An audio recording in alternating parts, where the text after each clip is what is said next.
Thank you so much, Professor, for the kind And can you introduction. speak up, Thomas? Yes, thank you, Professor, for the kind introduction and the invitation to speak.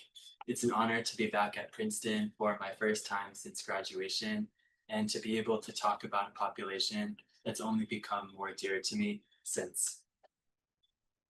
So, my research explores the emergence of the English language call center industry in Mexico City and how it engages with Mexicans forcibly returned from the United States. Often restricted by their lack of Spanish-speaking capability and/or enabled by their strength in the English language, forced returnee employees significantly contribute to the industry as they can connect with American customers and business partners. While journalists and academics have explored this interaction between post-US forced returnee migration and call center employment at large, my research asks, how do forced returnees use and shape call centers as places in which they can reinvent community? And how does this call center forced returnee relationship impact Mexico City and the settlement landscape of those forcibly returned at large? To explore this question, I conducted 51 interviews with forced returnee employees and their peers that I met in Mexico City as part of ethnographic research. The largest sector of my interviewees was forcibly returned English-speaking call center workers, but I also spoke to many workers in similar positions who voluntarily returned, did not wish to specify their migration history, or were a local Mexican who had learned English. I spoke to those people mostly in English, as they defaulted to speaking it and sometimes did not speak Spanish.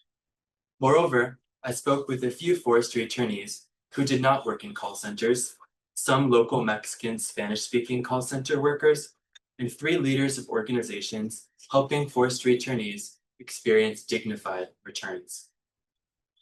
I spoke to those people mostly in Spanish. In English and Spanish, I also spoke to 3 local Mexican call center workers in oversight positions, among others. Most people that I spoke to were between their 20s and 40s, and most of those forcibly returned had lived in the US since they were children. Most were from the south and west of the US, and only some were from the Midwest and Northeast. Furthermore, most were male, and many had kids left in the US. My work included conversations, participant observation, and community mapping at call centers and the areas surrounding them. I found the call center workers that I spoke to by going in person to call centers and talking to workers standing outside during their work breaks, lunch times, and times preceding or following their work. I specially requested the oversight employees at times, and I also got in touch with the forced returnee support organization leaders by word of mouth. One of them is the founder of Comunidad en Retorno, an organization dedicated to advancing forced returnees' rights to identity, work, health, housing, and education, among other things. She helped introduce me to members of her community who I interviewed in January. With the support of Princeton's Laboise Fellowship, I moved to Mexico City a few months ago to give back and volunteer with Comunidad en Retorno for a year to support forced returnees. Some of the things I've worked on include helping develop a database for first contact information for deportees, supporting fundraising, and organizing community gatherings and English practice events, which are in high demand. The prospect of call center employment largely drives it, and I've shared my research findings with some of my peers, as we are all caught in the middle of the industry's influence. My integration in the returning community has shown me that after forced returnees are pushed out of America, they are inclined to join Americanizing processes within Mexico for income, for a sense of belonging, and out of hope to experience a dignified return.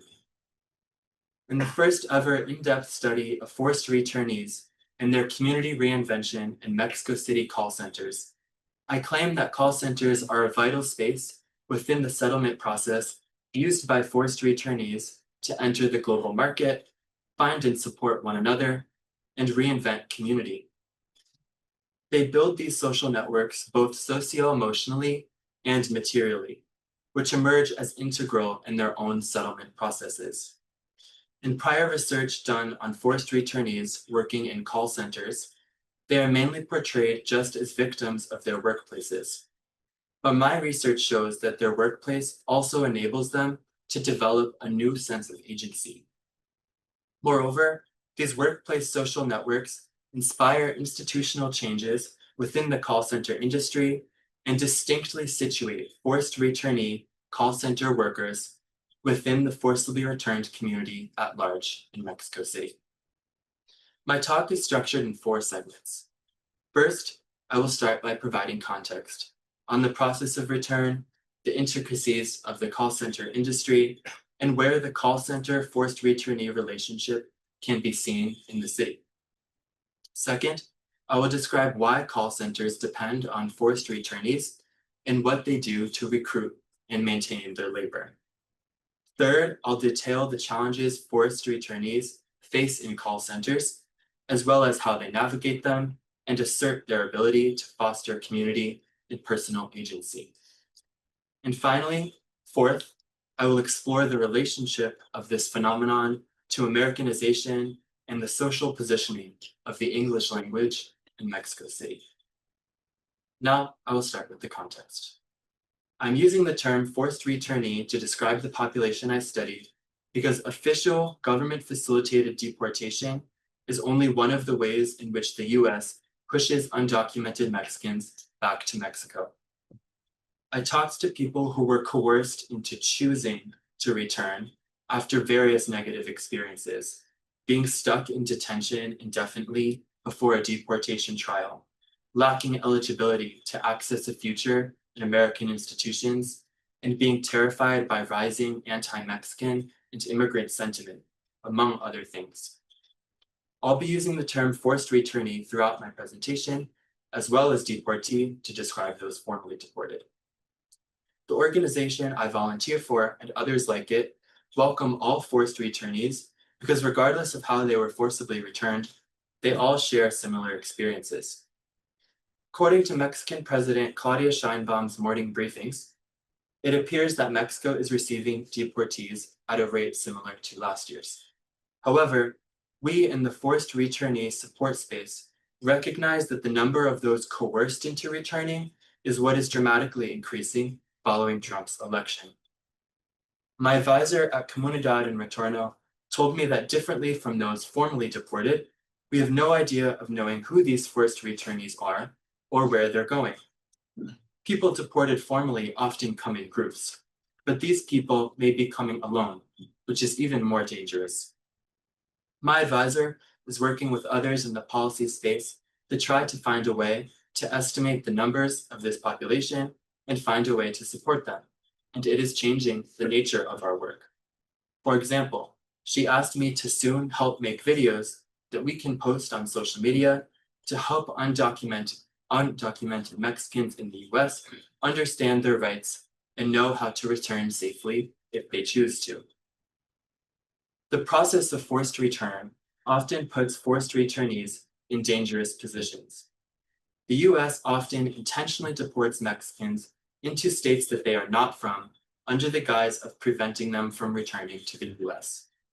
This happened to one of my deported interviewees, whose inability to speak Spanish made his Americanness particularly visible. A cartel detected this, kidnapped him, and brought him into the mountains, from which he luckily escaped. Another one of my interviewees was kidnapped as well, after showing up to a trap dressed up as a job opportunity, a particular kidnapping tactic that is a risk for forced returnees job hunting upon return. This interviewee estimated that about 20% of the group he was kidnapped with was made up of forced returnees. This occurred in Mexico's south, so I surmised that that figure would be much higher in the north.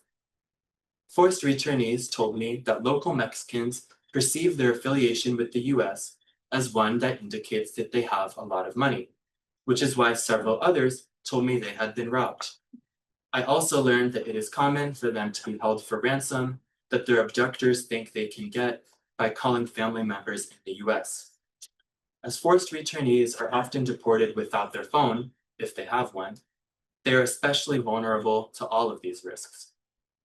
In addition to experiencing physical and financial danger, forced returnees are often socially excluded by local Mexicans. They are called pochos, a term used to describe forced returnees, or someone trapped between Mexicanness and Americanness. Forced returnees often cited the use of this term and other descriptors by locals as what made them feel unwelcome in Mexican society. Despite often trying, they seemed to usually fail to hide their American background, as locals can usually detect it through their accent, even if they are able to speak Spanish.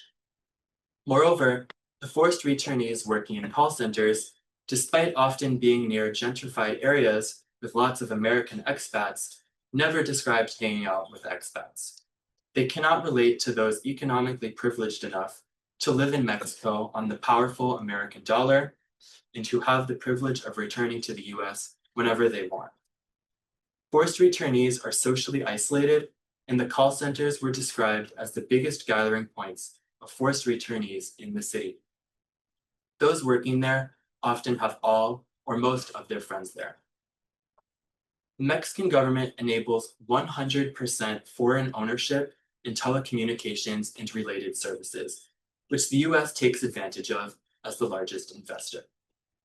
Though some companies operate call centers in Mexico specific to their company, my research focuses on business process outsourcing call centers, which gather Mexican workers and organize them into teams or campaigns, supporting initiatives of various companies at one call center.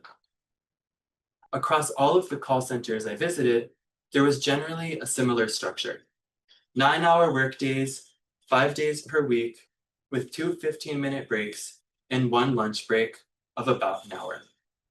However, break time and work norms are made according to the standards and agreements set with the campaign clients, like T-Mobile, Verizon, and others. These companies set the pay and the standards for work, and the call center staff just make sure that these standards and any negotiated agreements about them get upheld. During this initial agreement, the call center and company agreed to meet certain goals within a certain time frame. For example, a call center campaign could be required to serve customers over the phone for a certain number of hours within a certain range of months. The call center staffs accordingly with an aim to reach the goal, but it is an industry with high turnover and often quitting employees, so a campaign could get behind and place more stress on a shrunken pool of employees. This stress is common and reflects a problem that is produced by the distance between the often American-based corporations, the ultimate authority over call center work life, and the employees. Employees may then be incentivized to work more and also have more stringency applied to their breaks and ability to socialize on the job. This is a hurdle for forced returnees who rely on that socialization to get various kinds of support in their return process. It is notable that the English language call center industry has grown in Latin America because of its higher cultural proximity to the US in comparison to other call center giants like India and the Philippines. Mexican forced returnees epitomize that proximity, and I chose to study their experiences in Mexico City because it is a place to which many migrate looking for opportunity after they face unstable experiences elsewhere in Mexico. This was common among my interviewees, as many had been originally forcibly returned to states outside of the federal entity of Mexico City, but then chose to move there. Some came intentionally for call centers, but others had found out about the work opportunity through friends or social media use within Mexico City.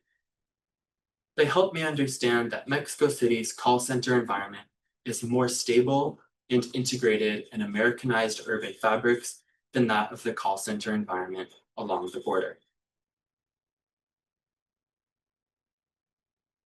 I interviewed call center workers at several different call centers across the city, hosting primarily English but also Spanish campaigns. However, the largest number of call center employee interviews took place at T-Tech Call Center, a large English language call center outside of Monumento a la Revolución in the center of the city.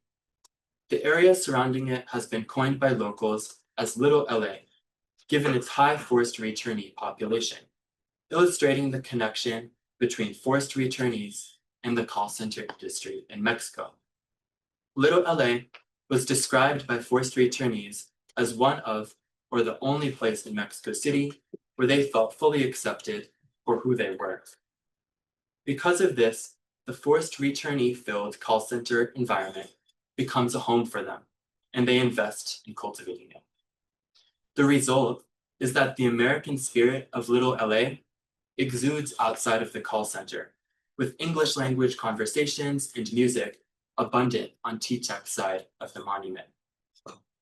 I learned more about the site from my recent barber at a shop nearby it, who coincidentally happens to be deported and named his Mexico City barbershop after a memory from his prior LA hometown. He told me that in Mexico City's Little LA, he is reminded of home. He sees burrito stands, which he described as more common in Mexican communities in the US or in the north of Mexico. He sees cars decorated and manipulated into the style of lowriders, driving around Mexico City's Little LA, reminding him of what he describes as a staple of his home city. He told me that local Mexicans go to Little LA to see things as if they're tourists, getting a feel for what America's LA and America are like. Second, I will describe why call centers depend on forced returnees and what they do to recruit and maintain their labor. The industry in Mexico has found forced returnees to be such an ideal source of labor that its opening of new call centers follows the shifting trends of where the US deports Mexicans. The call centers love forced returnee employees because their English is often great and because they understand the context and lives of the American people they are serving over the phone. 2 call center supervisors I spoke with told me that employees from the US stay working there longer, which is appreciated given their high employee turnovers. One of them told me that this occurs because, differently from already established Mexico residents, their motivations are to save money to pay for housing in hopes of establishing themselves in Mexico for often their first time as adults. They also told me that forced returnees better support American customers because they are more accustomed to Americans' affinity for straightforward, impersonal, and business-like interactions. The forced returnee employees recognize this and act accordingly, resolving things crisply in a way that serves as a model within the workplace. Their model helps others who are trying to learn how to act more American to please the people they are serving over the phone. This adeptness in American linguistic and cultural norms is what propels forced returnees into some of the most impactful and high-ranking positions within call centers. One of the local Mexican call center supervisors I spoke with told me that forced returnee employees make up 99% of the call sector responsible for communicating directly with business owners and convincing them to accept the outsourced labor of their call center. The call center wants the forced returnees in these positions because they do not want business owners to realize that they are speaking to someone abroad, as that realization may lead them to not hire their call center. Forced returnees' ability to successfully pose as an American worker over the phone highlights the irony of the pay discrepancy between call center workers in the US and call center workers in Mexico. My interviewees showed me that in Mexico, English language call center workers often earn between 63 and 90 pesos per hour. Teleperformance, a common call center company in Mexico City, pays $14.56 per hour to its workers in the US. That is around 3 to 5 times as much pay to an American than a Mexican for the same work, highlighting how companies derive profit from workers being forcibly returned to countries where they can be paid less. It became clear as I did interviews at different English language call centers that there is a range of them with a linear relationship between employees' English speaking level and pay received. TTEC seems to require the best English, paid the most, and have the most forced returnees. Forced returnees in Mexico City's English language call centers experience a reality in which they're thrust out of the US's political borders, but tenaciously recruited back into its economic expansionist project via outsourcing. Wow. One interviewee who worked in call centers in both Mexico City and Tijuana, who explained that call center recruitment is much more tenacious on the border, where there are more forced returnees. He described seeing signs that said things like, "Are you deported? Come work in call centers." He said that many do take these jobs in response to seeing them. Many employees also learned about call center work through social media. Another interviewee described seeing ads on social media saying things like, "If you speak English, you can join us and get 15,000 pesos. They also publicized their offering of things like dental insurance, along with employment, which is of particular use to forced returnees who need basic benefits like this to get back on their feet following their return.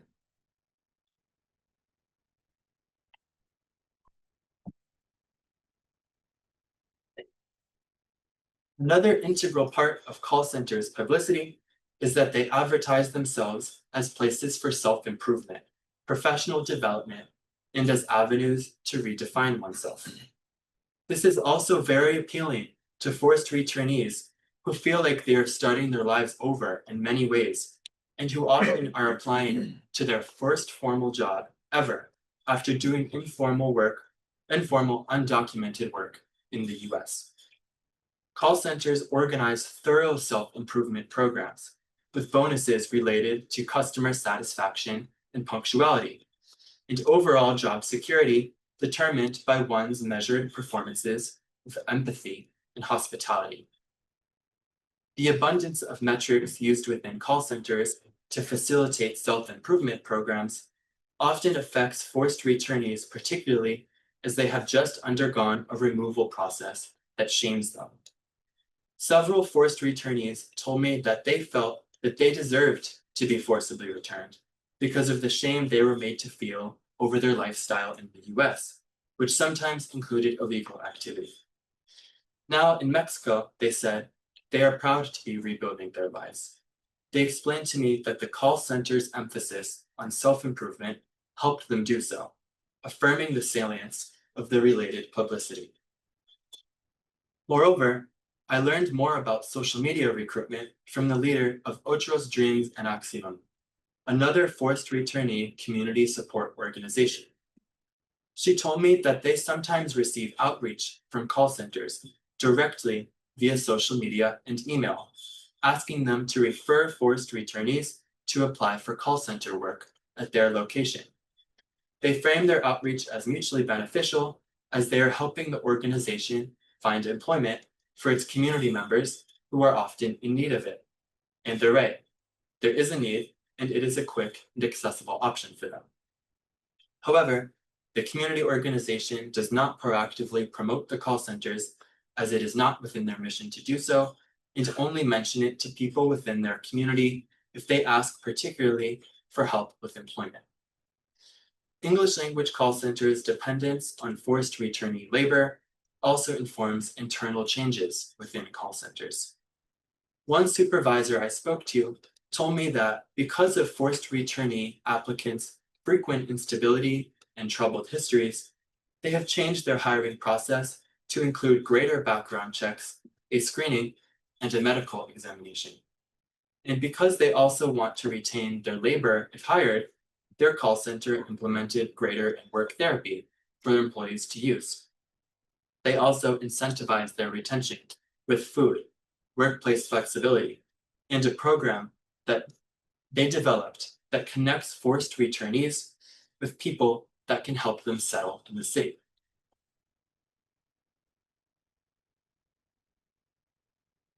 In this third section, I will now detail the challenges forced returnees face in call centers, how they navigate them, how they assert their ability to foster community and personal agency.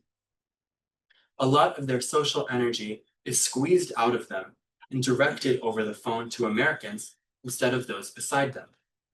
Because they are often unable to talk to their coworkers aloud on the job, they told me that they often use an employee support server at the call center to socialize online. The call center has this server so that employees can ask questions to each other if they need help or any other work-related needs. But because socializing can be difficult within the workplace, forced returnee employees engage this online server as a place in which they build the bonds to help them settle in the city. They strive in ways such as this to bond with each other at work because their time is limited outside of it.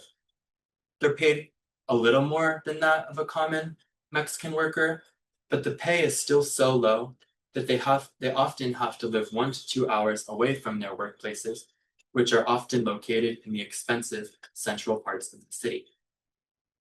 I became aware of how finite but critical social time is for the communal integration of forced returnee employees one night in August 2024, when a group of deportees invited me to a bar with them after one of my interviews. They referred to each other as among their closest companions in all of Mexico, like a found family, joking and talking like they knew the most intimate parts of each other. I was shocked that it was just their third time ever hanging out, and that they were so quick to be vulnerable with each other. They needed to be, as they helped each other in the city, but when I returned to the city in January, they were working in different places and split up. The call center industry uses hiring bonuses to incentivize employees to leave their current workplace and go to another, a practice that is fed by the stress caused by the need to meet corporate demands. This is one reason why T-Tech has hired someone to patrol Little LA to deter recruiters from other call centers. Because workers are often living paycheck to paycheck, they often take these immediate bonus offers. Many people I spoke to worked at multiple call centers and shifted among them frequently, illustrating how structural aspects of the call centers make long-term community building difficult within them. This hits forced returnees the hardest. Another challenge faced by forced returnees in the workplace is that being on the phone all day with Americans makes them miss the places they call home, especially when customers talk about being from the same state that they were from. Returnees also often lose touch with their friends in the US or have distanced relationships with family members. One of my interviewees stopped talking to his family indefinitely after his deportation because of issues that arose with him gaining a heightened dependence on them for support, but being internationally distanced from them. He felt betrayed. Another interviewee blames his mother for mistakenly opening the house door to ICE, who lied about their intentions and then deported him. The calls with Americans at call centers often trigger memories of the people and things that they feel they have lost. The emotional cost of call center labor for forced returnees is high. Because of their shared longings, and despite the exhaustion, the need to use a server to communicate, and the limited socialization time given, they assert the social networks that enable them to return to Mexico with dignity. They all told me that the socio-emotional support they received from each other was significant, and that there were many forms of material support that they shared as well. For example, several forced returnees described lending each other pesos when they needed it. Others also discussed how forced returnees meet in the call center and provide each other with places to stay when needed. One interviewee told me that it is common for people who recently get forcibly returned to be living on the streets. When they get a job at the call center, it is sometimes before they have even figured out how to get housing in the new city, so they are still living on the streets while they are working in the call center.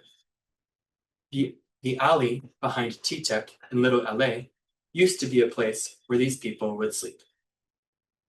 Another interviewee told me that it is more common for people to live in the streets and work at the call centers in Mexico City than in Tijuana, because in Tijuana, they have shelters. He illuminates a gap in President Sheinbaum's proposed Mexico Embraces You plan for all returnees, which only included the construction of 9 reception centers along the northern border and not in Mexico City, but they are needed there too. Mexico City only has general shelters for all migrants that forced returnees can enter. However, the deportee who I spoke to within one told me that, despite living there for years, he had made no friends there. He seems to have had no way in this phase to fully reconnect with his Americanness, and told me that his conversation with me was his first time speaking English in the several years since his deportation. His experience of loneliness at the shelter contrasts with the large forced returnee social networks and call centers, highlighting the importance of having a relatable community during return. Furthermore, the call centers seem to support them in or are accommodating during their acquisition of Mexican documents needed to work formally.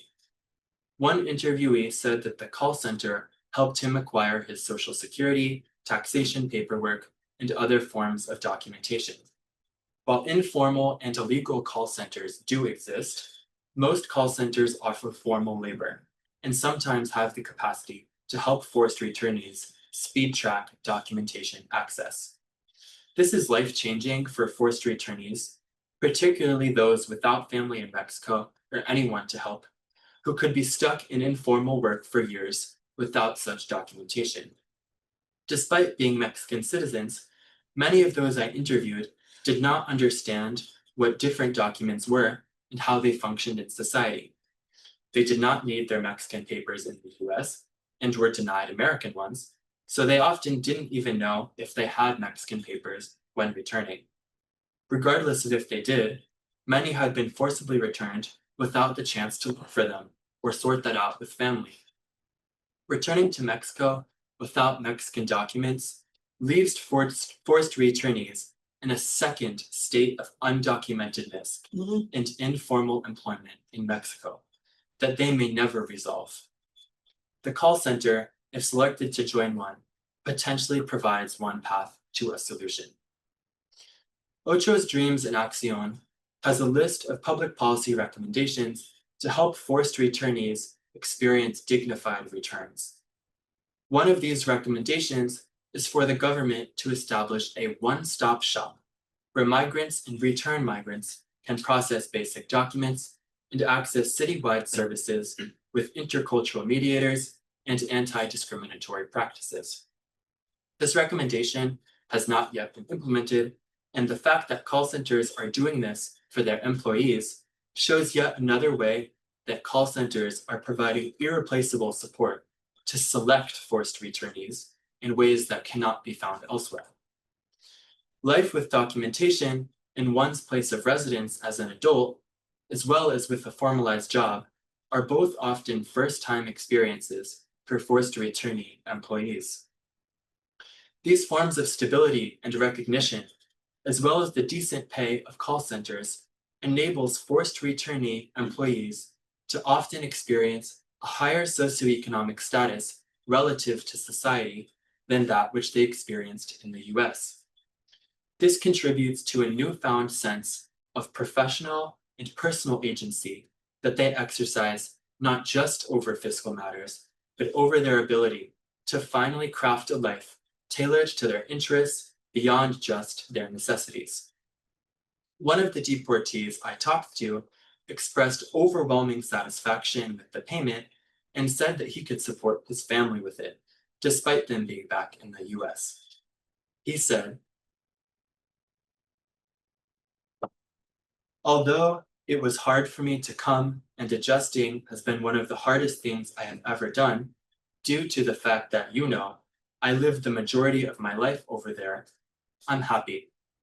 I wouldn't want anything else, and honestly, I would never want to go back to the States.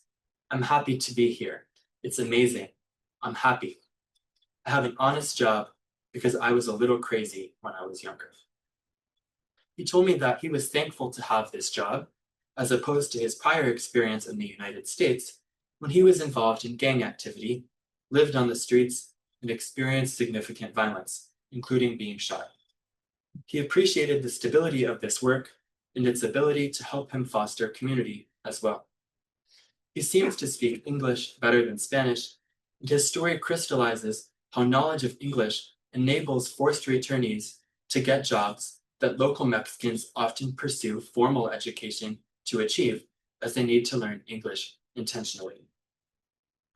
Despite having no formal qualifications in Mexico and a life in the US in the shadow of the state, he was able to lean on just his English language capacity and cultural competency to access the global market for the first time.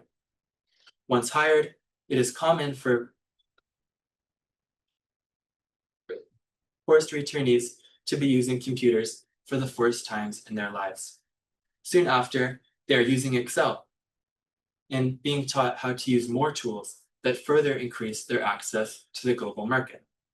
This trajectory of increasing marketable skill acquisition enables forced returnees to dream of being entrepreneurs and earning more money after leaving the call center, which was a common aspiration that forced returnees told me.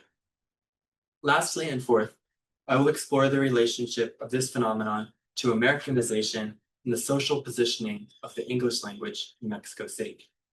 English language call centers are part of a broader Americanization process in Mexico City that gives forced returnees the hope that they can use their proximity to Americanness to earn more money. One deportee told me that after leaving the call center, he wants to get a vending machine through which he could sell American products to Mexicans, leveraging his knowledge of American stuff for profit. He could barely speak Spanish, expressed that he was currently struggling, but seemed very invested in his fiscal aspirations. It became clear that his big dreams to follow the call center's foundation were emblematic of an affinity for monetary and professional redemption from current humiliation. This seemed to be a common mindset for forced returnees, similarly positioned. Forced returnees who are older and/or who cannot speak English do not feel the same degree of agency felt by those with the comparative economic privilege granted by call center employment. While they are more easily socially integrated in Mexico and less likely to be profiled as a pocho, those who I spoke to felt locked out of economic opportunity. One who I spoke to told me that seeing the professional success of English-speaking forced returnees has inspired him to learn English himself through Duolingo in hopes of opening up opportunities for himself. He felt an inclination to learn English once getting to Mexico City, but not in the US, where he was working in construction in jobs in which he did not need it. In the US, where he lived for many years, he was immersed in Mexican diasporic culture and had job opportunities seemingly limited to the informal sphere. This did not incentivize English learning, but his ability to aspire to work formally within the global market in Mexico did. I've now encountered several other forced returnees in a similar position as my current volunteer organization expressed to me that one of the ways I can be most helpful is by helping forced returnees develop their English. I am the only native English speaker in the organization, so I have been put in charge of organizing individual and group English lessons and practice sessions. Several forced returnee community members are so serious about improving their English that they are paying money to take an English language diagnostic through the University of Chicago that I will then review to help them improve. Those that I am already working with do so for an array of both personal and professional reasons. For example, one applied to call center jobs, including T-Tech. Another is hoping to be more eligible to drive trucks in Canada. And another is hoping to keep her English level up because it is her only way to communicate with her children and grandchildren in the US. Broadly, many just want to retain their ability to understand the media they grew up with as well. Local Mexican people also experience a motivation to learn English for professional and personal reasons. One of my interviewees told me that local Mexicans seek work in call centers so they can develop their English and understanding of American culture, which has an increasing presence in their everyday life. The local Mexican interviewee I spoke to appreciated that forced returnees correct his English and help him improve it. He also told me that other local Mexicans view the opportunities to interact with forced returnees as stepping stones to achieving these forms of professional and cultural adeptness. One local Mexican call center supervisor told me that these inclined performances of Americanness generally shift the call center's culture toward being American. She described Americanness as a culture composed of crisp attitudes, efficiency, and self-interest, and described seeing employees of all backgrounds carrying this culture socially with them into the city as well. She surmises that many take their American skills and work elsewhere in the city after the call center, spreading American culture at a movie theater with American movies or at an Americanized coffee shop serving American expats. She described the call center as a training ground for people to engage with and advance the broader Americanization of Mexico City, making her miss her home state outside of the city. Given their prevalence and influence, it is sensible that one local Mexican interviewee referred to forced returnees as the biggest and strongest part of Mexico City's English language call centers.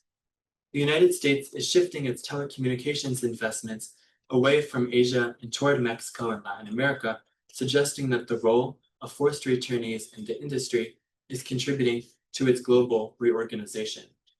As Trump promises to continue escalating the amount of deportations and Mexican masses flee from the United States to Mexico, we can only expect a deepening of these impacts on the call center industry in Mexico and beyond.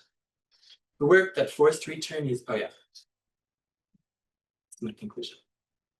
The work that forced returnees are doing in call centers is significantly impacting the community around them and themselves. While it is an exhausting job, its role in their return process is irreplaceable, as the government and community organizations are struggling to keep pace with the need and difficulty of access to forced returnees. As forced returnees endure many forms of emotional and tactical hardship within the workplace, they maintain a generally thankful and proud attitude towards their employment. It gives them the money they need to get by, access to the global market, and a newfound personal agency at just the right time. They too experience being perceived as more American than their community for the first time since being perceived as too Mexican in the US. They inherit the attitudes of historic anti-Americanism in Mexico, while also getting pedestalized in multiple ways, from the impressions that bring them to the mountaintops of cartel-occupied land, to the coveted high positions and telecommunications where their Americanism is prized. The call center emerges from these crossroads as the only place in which they might be able to feel and express all of themselves at once. Their steadfastness and community investment are what enable them to traverse the environment's hardships and shape it into one that becomes a launch pad for a dignified return.